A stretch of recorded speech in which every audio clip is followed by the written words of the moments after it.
Less than a week to go until early voting starts in New York City's mayoral election, which may be seen as a referendum on the future of the Democratic Party. State Assembly member Zohran Mamdani, a self-described Democratic socialist, currently leads in the polls against former Governor Andrew Cuomo, now running as an independent. Republican Curtis Sliwa trails far behind. Jenna Arnold, Don Calloway, and Susan Del Percio are back with me. So, Jenna, is the race Mamdani's to lose at this point? Did he solidify his position in this week's debate? Well, certainly nothing helped either of the other candidates on Thursday night. And the left-leaning meme world has really been enjoying themselves in all of the recuts. I think what's so critical when it comes to this mayoral race and the subjects that continue to swirl and hover over those that are voting is what his positions are on the Middle East versus how is he going to be as a mayor. And I'm really interested in ensuring that most New Yorkers are focused on his immediate scope of work, which is in a series of zip codes on this side of the Atlantic. And I urge as many folks as possible to continue to keep that conversation centered as he's denounced Hamas and continue to affirm Israel's right to exist. I think we can move on and stay focused on one of his scopes of the rise of anti-Semitism, which he said continually that's a concern of his.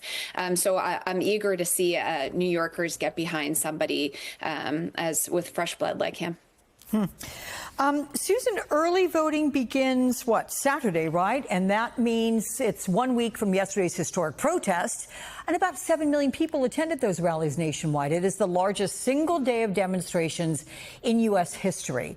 So what is your reaction to what you saw yesterday? And do you think it'll boost interest in some of these off-year races?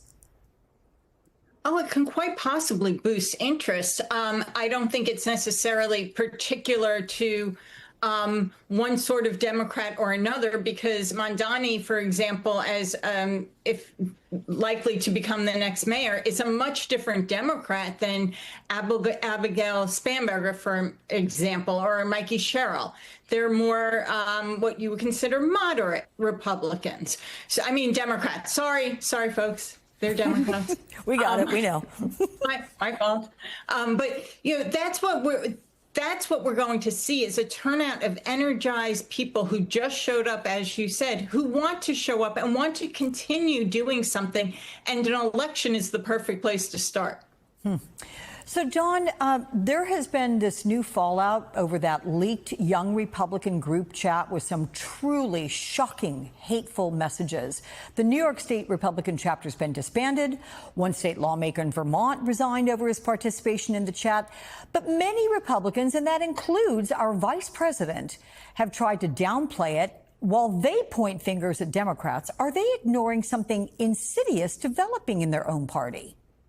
They certainly are. And when I read those text messages, I was saddened, but by no means surprised.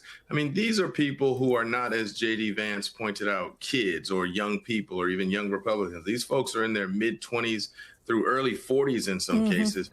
And the problem is that they are vested with actual responsibility in many states. And also, they're the next generation of leadership within the Republican Party.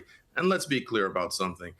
You know, as a younger man, I was always told that this type of stuff will die out. No, it doesn't die out unless it's killed off. And the current leadership of the Republican Party from the White House on down has not only not punished speakers of hate in its own past, but it's exonerated them. If you look at January 6th, and if nothing else, it certainly has empowered wrongdoers, let alone people who would say the worst things about folks who do not look like or believe like or love like they do. So there's no real evidence that the Republican Party is doing anything to tamp this out within its ranks, particularly for the future, other than pointing at Democrats like Jay Jones in Virginia who have made mistakes and doing a kind of a non-equivocal whataboutism. And so it becomes hyper unproductive. And you're nodding emphatically, Jenna, with all this. Does Vance not harshly denouncing the vile expression in this chat tell you that he knows this is a significant part of the young Republican base now? It's a part that he does not want to alienate. He wants to maintain its support. But he also doesn't understand its consequences. Don, I really appreciate your wardrobe change between segments. But I will flag that, like, this is, as Don suggested, part of the ideology of demographics in this country. And it is, and I say constantly with all of the writing or activism or efforts that I try to do to contribute to making the country better, that the most important thing I can do is raise a son who breaks the cycle of the language and the beliefs that were perpetuated in some of those group chats. So somebody like JD Vance doesn't see the consequences of language like that. That is part of some of the culture in some of the corners and some of the practices that have been used to lift up this current administration. So they're not going to look at it and try to figure out what they can do to expunge it from a moral perspective. They're just going to try to, like, brush it under the rug as he's doing. Yeah. Despite being out of time, just quick last word to you, Susan.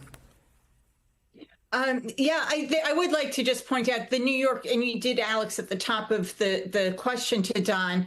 Don, the New York State Republican Party disbanded the Young Republican group across the board and spoke out, very strongly against what was said in that group chat. That's not to say it wasn't in other places, and the vice president was disgusting in his comments. But I just like to say that is an important thing to recognize. Yeah, no, I'm glad you did so. Jenna and Don and Susan, always good to talk with you guys. Thank you much.